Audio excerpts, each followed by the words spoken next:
तो जो हमारे मैकेनिक होते हैं सर्विस सेंटर में, वो चारकोल केमिस्टर की पाइपलाइन को साफ नहीं करते हैं, जिसकी वजह से हमारे पेट्रोल टैंक के अंदर एयर बन जाती है और पेट्रोल जो सप्लाई हो जाती है वो रुक जाती है। और हमारी, जब आपको पता है पेट्रोल जो होता है बहुत हल्का होता है, गैसोलीन पदार्थ होता है, जब गाड़ी जो है मोटरसाइकिल रोड पर चलती है तो उस पेट्रोल के हिलने और छलकने की वजह से पेट्रोल के टैंक के अंदर वैक्यूम प्रेशर बनता है और वो रिलीज होता रहता है चारकोल केमिस्टर के जरिए, और वो सीधे पेट्रोल उड़ता हुआ जो हवा में पेट्रोल होता है वो ना जाके BS6 के टेक्नोलॉजी के आधार पे वो जाता है आपके हेड के अंदर और उससे ब्लास्ट होता है। फॉर एन एग्जांपल मैं आपको समझाऊं, BS4 जो गाड़ियां थी उनमें पेट्रोल टैंक के ढक्कन के ऊपर एक छेद होता था, जिसकी वजह से हमारे जो पेट्रोल टैंक के अंदर जब एयर प्रेशर बनता था तो वो ढक्कन में छेद होने की वजह से वो निकल जाता था, और जब वो ढक्कन का छेद होता था वो हॉल बंद हो जाता था। तो हमारी बाइक में दिक्कत क्या आती थी, जब हम रोड पे चलाते थे 1-1.5 किलोमीटर के आसपास तो हमारी गाड़ी बंद पड़ जाती थी और बाद में पता लगता था हमारे पेट्रोल टी से पेट्रोल आना बंद हो चुका है। फिर हम क्या करते थे, ढक्कन खोलते थे और उसके बाद गाड़ी स्टार्ट होती थी। तो वही सेम डिट्टो जो परेशानी होती है BS6 में भी आती है, पर BS6 में थोड़ा सा आपको अपडेट करना पड़ेगा। क्यों? क्योंकि पेट्रोल टैंक के अंदर जो प्रॉब्लम पहले थी वो अभी भी है, पर पहले थोड़ा अलग की थी और अभी जो है वो अलग टाइप की है। फॉर एन एग्जांपल, आप सर्विस कराने जा रहे हो तो आपको charcoal केमिस्टर EVAP evaporative emission system एक ब्लैक कलर का बॉक्स होता है, जो कि हर किसी बाइक की सीट के ठीक नीचे होता है या किसी के चैम्बर के बगल में होता है, इंजन चैम्बर के पीछे की तरफ होता है, ब्लैक कलर का बॉक्स होता है। उसकी पाइपलाइन को साफ कराना पड़ता है, क्योंकि उसकी पाइपलाइन जो होती है वो पूरी नीचे की तरफ होती है और वहां पे मट्टी, डस्ट, धूल, मट्टी, पानी ये सब जाता है, जिसकी वजह से ब्लॉक हो जाती है वो, और हमारी बाइक चलते चलते बंद होने की समस्या के समाधान, मतलब समस्या में आने लग जाती है। जब आप गाड़ी रोड पर चलाओगे तो हमारी बाइक में बंद होने की समस्या आएगी। तो ये होता है पॉइंट नंबर 1। अगर कोई भी गाड़ी बंद हो रही है तो सबसे पहले पेट्रोल ढक्कन खोलें और लगाएं, उसके बाद चेक करें कि हमारी बाइक स्टार्ट हुई है या नहीं हुई है। ओके, तो ये हमारा पहला पॉइंट था, जैसे कि आपको समझ में आ चुका होगा, मैं उम्मीद करता हूं। अब बात करते हैं दूसरे पॉइंट की। दूसरा पॉइंट क्या है? बहुत सिंपल सटीक पॉइंट है। अगर सबसे पहले आपको चाबी ऑन करके देखनी है, गाड़ी में सेल्फ मारना है, सिंगल सेल्फ, BS6 बाइक की बात कर रहा हूं मैं। अगर आपने सेल्फ मारा और आपकी गाड़ी स्टार्ट नहीं हो रही है तो सबसे पहले आपको चाबी ऑफ करनी है और अपना जो ईयर है, ईयर उसको पेट्रोल टैंक के नजदीक लेके जाना है और चेक करना है कि आपकी जब गाड़ी की चाबी ऑन हो रही है तो क्या आपके पेट्रोल टैंक के अंदर से कोई आवाज आ रही है घन करके। क्योंकि जब हमारी गाड़ी की पेट्रोल टैंक की चाबी ऑन करते हैं तो पेट्रोल टैंक के अंदर जो फ्यूल पंप की मोटर होती है वो वर्क करती है और पेट्रोल को कंजप्ट करके उसके बाद वो पेट्रोल को आपके इंजेक्टर की पाइपलाइन में दे देती है। और जैसे ही हम गाड़ी में सेल्फ मारते हैं, ये सेल्फ से पहले का प्रोसेस होता है, और जैसे ही हम गाड़ी में सेल्फ मारते हैं तो ECM जो सिस्टम होता है, ECU, ECM दो तरीके के होते हैं, एक तरीके होते हैं, बात एक ही है। तो ECM क्या करता है, वो आपके इंजेक्टर को सिग्नल देता है और उसके बाद इंजेक्टर के जो मेन वाल्व होते हैं, जिसको बोलते हैं मैग्नेटिक वाल्व, वो खुल जाते हैं और जो सप्लाई उसमें पहले से भरी हुई है पेट्रोल की वो सारी आगे हेड में चली जाती है और हमारी गाड़ी स्टार्ट हो जाती है। बट आप कान लगा के देख रहे हो कि बाइक में पेट्रोल टैंक के अंदर वो आवाज नहीं आ रही है, तो इसका मतलब आपकी बाइक में फ्यूल पंप प्रॉपरली काम नहीं कर रहा है। तो उस दौरान आप करना क्या है, आपको सबसे पहले चेक करना आपकी बाइक में सारी के सारे फंक्शन सही से काम कर रहे नहीं कर रहे। फंक्शन का मतलब होता है लाइटें सारी फर्स्ट क्लास वर्क कर रही नहीं कर रही है, कोई एबनॉर्मल लाइट तो नहीं जल रही। कहने का मतलब यह है कि कोई इंजेक्टर वाली लाइट तो नहीं जल रही है, येलो कलर का कोई साइन तो नहीं आ रहा वार्निंग वाला, ये आपको चेक करना। अगर ऐसा कुछ भी नहीं है तो आपको क्या करना है, सिंपल आपको पेट्रोल टैंक के ठीक नीचे की तरफ हाथ डालना है और वहां पे एक स्विच होता है। थोड़े दिन पहले मैंने एक वीडियो बनाई थी जिसमें मैंने डिटेल में समझाया था कि अगर वो स्विच हिल जाएगा या लूज हो जाएगा तो हमारी बाइक स्टार्ट नहीं होगी, चाहे हम कितनी भी ज्यादा इसमें मेहनत कर लें। अगर ऐसा होता है तो आप पेट्रोल टैंक के ठीक नीचे की तरफ उसके कपलर को चेक करें, जांच करें, अगर कोई तार वार इधर से हिल गया है तो उसको प्रॉपर तरीके से प्लग इन कर दें। अगर ऐसा करते हो आप तो आपकी बाइक में स्टार्ट होने के चांसेस 99.9% बढ़ जाते हैं, अगर वो परेशानी वहां से है। अगर ज्यादा ही परेशानी है फिर भी नहीं हो रहा है तो आपको फिर नजदीकी अपने किसी मैकेनिक पे दिखानी पड़ेगी।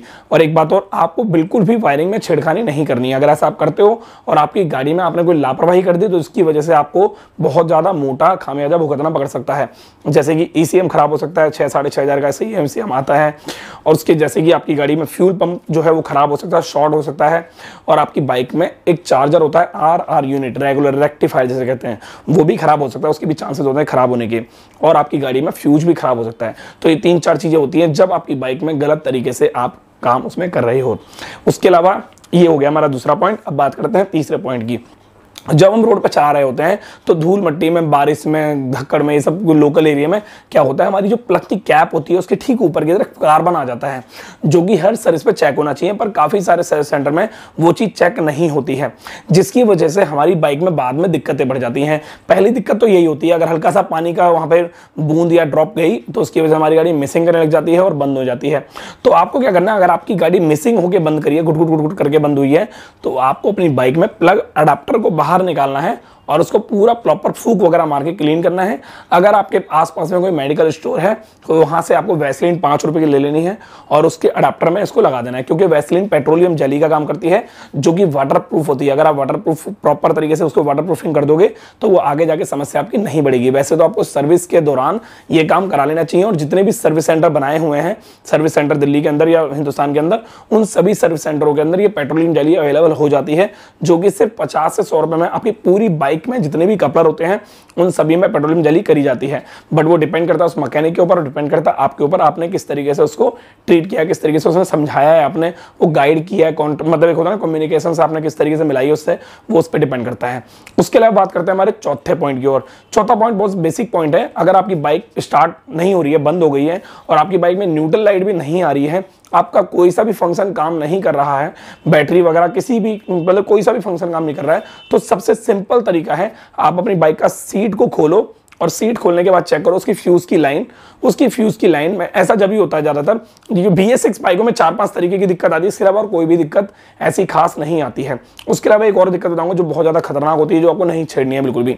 तो ये फ्यूज की जो दिक्कत होती है, इसमें क्या होता है, 15 एम्पियर के फ्यूज होते हैं, 12 एम्पियर के फ्यूज होते हैं, 20 एम्पियर के फ्यूज होते हैं। तो उस दौरान उस फ्यूज को निकालो जो खराब हो गया है, क्योंकि ये न्यूट्रल लाइट गई है, लाइट इंडिकेटर लाइट चली गई है, ये जितनी भी लाइट गई है, ये सारी की सारी लाइटें जो होती हैं ये फ्यूज से ही कनेक्टेड होती है।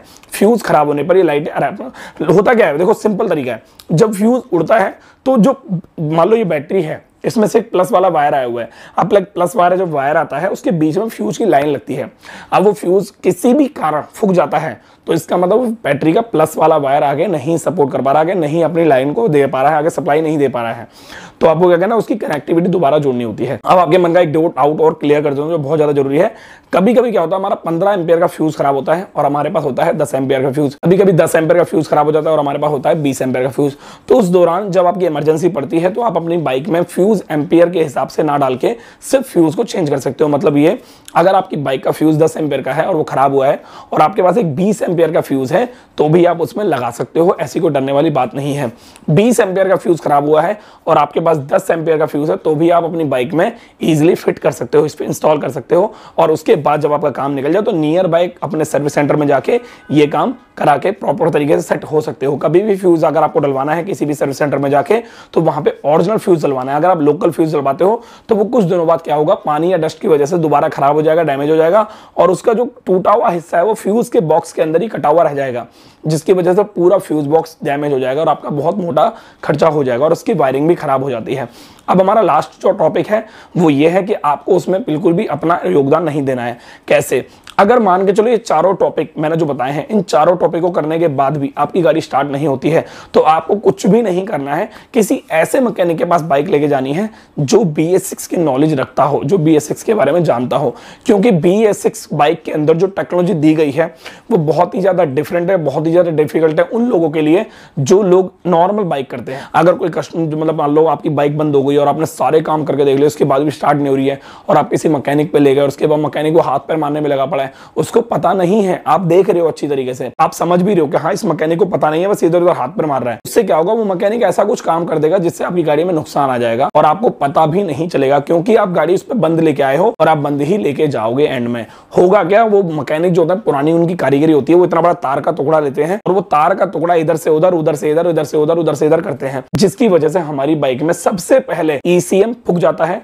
ECM एक तरह से CDI कह लो, एक तरह से इलेक्ट्रॉनिक कंट्रोल यूनिट कह लो, ठीक है। उसके अलावा हमारी गाड़ी में RR यूनिट रेक्टिफायर जो होता है, जो मैग्नेट कॉइल के करंट को सप्लाई करके DC में कन्वर्ट करता है। कहने का मतलब एक तरह से कॉइल के फूकने के चांसेस आपके बढ़ सकते हैं। तो आपको क्या करना है, आपको कभी भी ऐसी लापरवाही नहीं करनी है। उम्मीद करता हूं आपको ये BS6 की छोटी मोटी ट्रिक के बारे में पता लग गया होगा। अगर आपको पता लगा तो इस वीडियो को लाइक करेंगे, चैनल को सब्सक्राइब कर देना। साथ में मिलते हैं नेक्स्ट वीडियो में। Thank you so much, bye bye, take care.